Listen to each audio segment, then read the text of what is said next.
Hey guys, welcome back to the entertainment lab. और आज मैं आपके लिए लेके आया हूँ नेटफ्लिक्स के रे के हर एपिसोड का ब्रेकडाउन।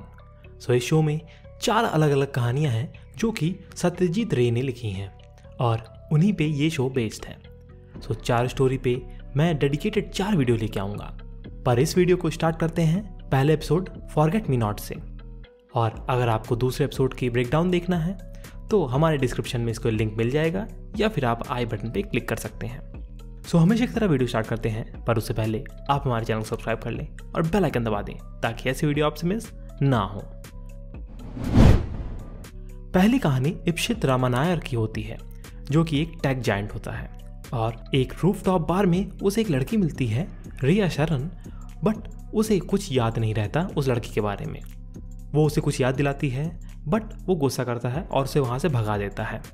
अब इप्सित की कहानी हमें थोड़े पता लगती है कि वो मिस्टर एंटरप्रेन्योर है और उसकी मेमोरी काफ़ी तेज़ होती है, एकदम शेल्डन कूपर की तरह आइडेंटिक मेमोरी। उसे सब याद रहता है and he is good with numbers as well. और उसे मिस्टर एंटरप्रेन्योर का अवार्ड भी मिलता है उस रात। नेक्स्ट मॉर्निंग उसके यहाँ पार्टी होती है जहाँ पे उसका दोस्त पैची भी आता है और वो उससे अजंता केव्स के बारे में पूछता है और वो उसे सब कुछ बता देता है। बट इप्सित को कुछ याद नहीं रहता और फिर वो धीरे धीरे बोलने लगता है और उसे रिया की बातें याद आने लगती हैं बट उसकी मेमोरी से गायब हो जाती हैं। फिर वो साइकेट्रिस्ट के पास जाता है और वो उसे बताती है कि उसे डिमेंशिया होने लगा है। और फिर जब वो फ़ोटोज़ भी देखता है तो उसे सब कुछ नहीं याद आता जो कि फ़ोटोज़ में था और उसी के साथ उसका एक्सीडेंट भी हो जाता है। वो अब अपनी असिस्टेंट मैगी से बात करता है और उसे फिर से औरंगाबाद के बारे में बात पता चलती है जिस पे वो फिर से शॉक हो जाता है। बट इसमें उसके अफेयर की बात उसकी बीवी अमाला सुन लेती है और उसे छोड़ के चली जाती है। अब वो अकेले रह जाता है और धीरे धीरे सब भूलने लगता है, अपना फ्लैट, अपने दोस्त और अपने काम को भी। एक मीटिंग में भी उसे वही औरंगाबाद की कहानी याद आने लगती है और वो रिया को वहाँ पे देख के बवाल कर देता है। अब इप्सित औरंगाबाद वापस उसी होटल में उसी रूम 301 में आता है और अपनी मेमोरी रिफ्रेश करने लगता है और उसे फ्लैशेस भी दिखाई देने लगते हैं पास्ट के। देन उसके बाद नेक्स्ट सीन पागल खाने में होता है जहाँ पे मैगी उसे खाना खिला रही होती है। एंड देन हमें तब सारा खेल समझ में आता है।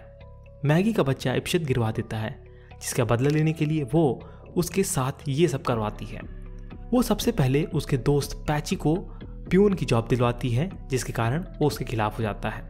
फिर दूसरा आदमी होता है इप्सित का दूसरा दोस्त गैरी, जिसे इप्सित ने कंपनी में पार्टनर बनाने का बोल के एक टाइप के अपना पीए ही बनवा लिया था और अपना वादा भूल गया था। और गैरी के पास उसके कैमरा भी होता है और उसकी गाड़ी की चाबी भी, जो कि प्लान में काफ़ी काम आती है। और फिर तीसरा आदमी होता है उसका पार्टनर और उसके बिल्डिंग का वॉचमैन भी उसके खिलाफ हो जाता है और सब मिल के मैगी की मदद करने को रेडी हो जाते हैं और उसे परेशान करना चाहते थे सब। But it went too far and वो लास्ट में पागल हो जाता है। और वो रिया एक्चुअली में मैगी की बहन होती है जो इसमें उसका सपोर्ट करती है।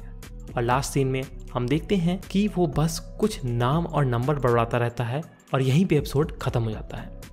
ये कहानी काफ़ी डार्क रिवेंज स्टोरी थी जिसमें इप्सित की सेक्रेटरी ने उससे बदला लेने के लिए उसके सबसे बड़े हथियार से ही उसको हराया, उसकी मेमोरी। इप्सित की मेमोरी आइडेंटिक थी, वो कुछ नहीं भूलता था और वो कंप्यूटर था। और मैगी ने उसी कंप्यूटर में एक छोटा सा वायरस इंस्टॉल कर दिया and then it crashes. So actually Maggie ने इप्सित की मेमोरी में एक फेक मेमोरी डाली जिसकी वजह से उसकी मेमोरी की टाइमलाइन ही टूट गई और ये सब उसने अपने अनबॉर्न बच्चे का बदला लेने के लिए किया। इप्सित भले ही नंबर्स के साथ काफ़ी तगड़ा था बट वो लोगों के साथ उतना अच्छा नहीं था, वो उन्हें भूल जाता था। जैसा कि उसने पैची को अपने यहाँ काम करने के लिए बुलाया था और भूल गया था। मैगी को अपने न्यू बॉर्न बेबी की शॉपिंग के लिए भी ले गया था और अपने दोस्तों और पार्टनर्स के साथ किए गए वादे को भी वो भूल गया था। तो यही सब कारण था उसके डाउनफॉल का और मैगी का छोटा सा बदला काफ़ी बड़ा बन गया। सो ये सब हुआ पहले एपिसोड फॉरगेट मी नॉट में। नेक्स्ट वीडियो में हम इसके नेक्स्ट एपिसोड की बात करेंगे और उसकी लिंक आपको डिस्क्रिप्शन में या फिर आई बटन में मिल जाएगी। सो कैसा लगा आपको वीडियो आप हमें कमेंट सेक्शन में बता सकते हैं और अगर ये अच्छा लगा हो तो इसे लाइक करें और चैनल के सपोर्ट के लिए सब्सक्राइब बटन या बेल आइकन दबाना ना भूलें। धन्यवाद।